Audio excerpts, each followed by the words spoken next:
ମାନେ କେମିତି ଅଛନ୍ତି? ମୁଁ ତ ବହୁତ ବଢ଼ିଆ ଭଲ ଅଛି। ତ ଆଜି ଏତେ ଦିନ ପରେ ଭିଡ଼ିଓ ଆସୁଛି। ତ ଟାଇମ୍ ହେଉନି ନା, ସେଥିଲାଗି ମୁଁ ବେଶୀ ଭିଡ଼ିଓ କରିପାରୁନି। ତ ରାଜ ବି ଛୋଟଟା ଅଛି ନା, ସେଥିଲାଗି ଏଇ ଛୋଟ ଛୁଆ ଘରେ ଥିଲେ ତ ଟାଇମ୍ ହେବନି ନା, ଘର କାମ ତାପରେ ଛୋଟ ଛୁଆଟା ତା କାମ, ଟାଇମ୍ କେତେବେଳେ ମୋତେ ବି ହେଉନି, ସେଥିଲାଗି ଭିଡ଼ିଓ ଆସୁନି ଆଉ। ତ ରାଜର ବାବା ଆସିଛନ୍ତି, ସେଥିଲାଗି ଆମେ ଆସିଛୁ ଅସୁରେଶ୍ୱରର ଫେମସ୍ ମନ୍ଦିର ହେଉଛି ପ୍ରଭୁଧର୍ଯ୍ୟ ମନ୍ଦିର। ତ ଆମେ ଆଜି ସେଇଠିକି ଆସିଛୁ, ମୋ ରାଜର ବାବାଙ୍କ ସହିତ ଆସିଛି। ତ ଆପଣମାନଙ୍କୁ ଦେଖେଇବି ମନ୍ଦିରଟା ଅଛି, ଚାଲନ୍ତୁ ଦେଖିବା। ଏଣ୍ଟ୍ରି ଗେଟ୍, ତ ଆମେ ଏବେ ମନ୍ଦିର ଭିତରକୁ ଯିବା।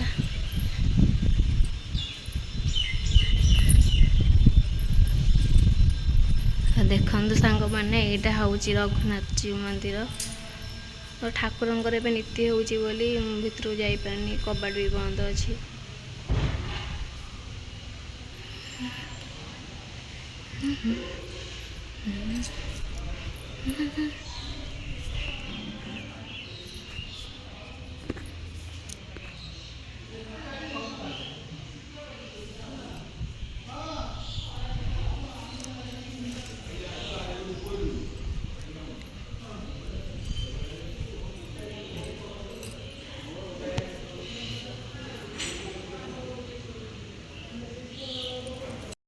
ବହୁତ ସୁନ୍ଦର ମନ୍ଦିରଟା ହେଇଛି, ତ ବୁଲିବାକୁ ବି ଏଠି ବହୁତ ବଢ଼ିଆ ଲାଗୁଛି।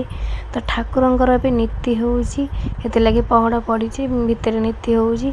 ବର୍ଷା ବି ଝିପ୍ ଝିପ୍ ପକାଉଛି, ତ ମୁଁ ସେପଟକୁ ଯାଇପାରୁନି। ବର୍ଷା ଛାଡ଼ିଲେ ମୁଁ ସେପଟକୁ ଯିବି, ଆପଣମାନଙ୍କୁ ଦେଖେଇବି ମନ୍ଦିର ଆଉ ଠାକୁରଙ୍କୁ।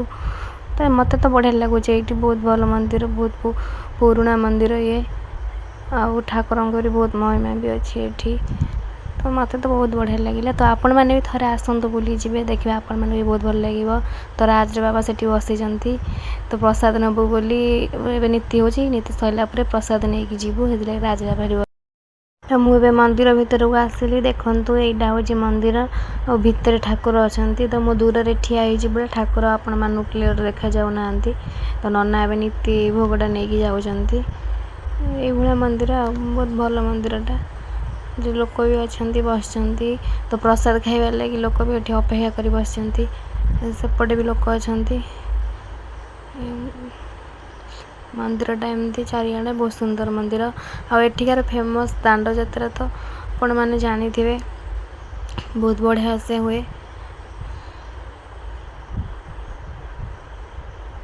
ତ ଏମିତି କିଛି ମନ୍ଦିରଟା, ଆପଣମାନେ ଦେଖନ୍ତୁ, ବହୁତ ସୁନ୍ଦର ମନ୍ଦିର ହେଇଛି।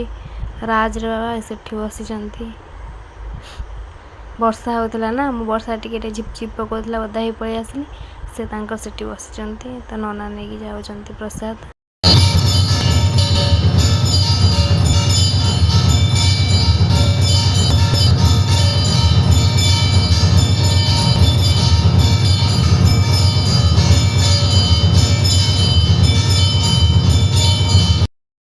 ତ ଆପଣମାନେ ତ ଦେଖିଲେ ଠାକୁରଙ୍କର ଆଳତି ଚାଲିଥିଲା, ଆଳତି ସରିଗଲା। ତ ନନା ଏବେ ଭୋଗ ନେଇକି ପଳେଇଗଲେ। ଲୋକମାନେ ବି ଯେଉଁ ବସିଥିଲେ ସେମାନେ ବି ଗଲେ ସେପଟେ ପ୍ରସାଦ ଖାଇବା ଲାଗି। ତ ଆମେ ତ ପାର୍ସଲ ନେଇକି ଯିବୁ। ଏବେ ଠାକୁରଙ୍କର ପହଡ଼ ପଡ଼ିବ।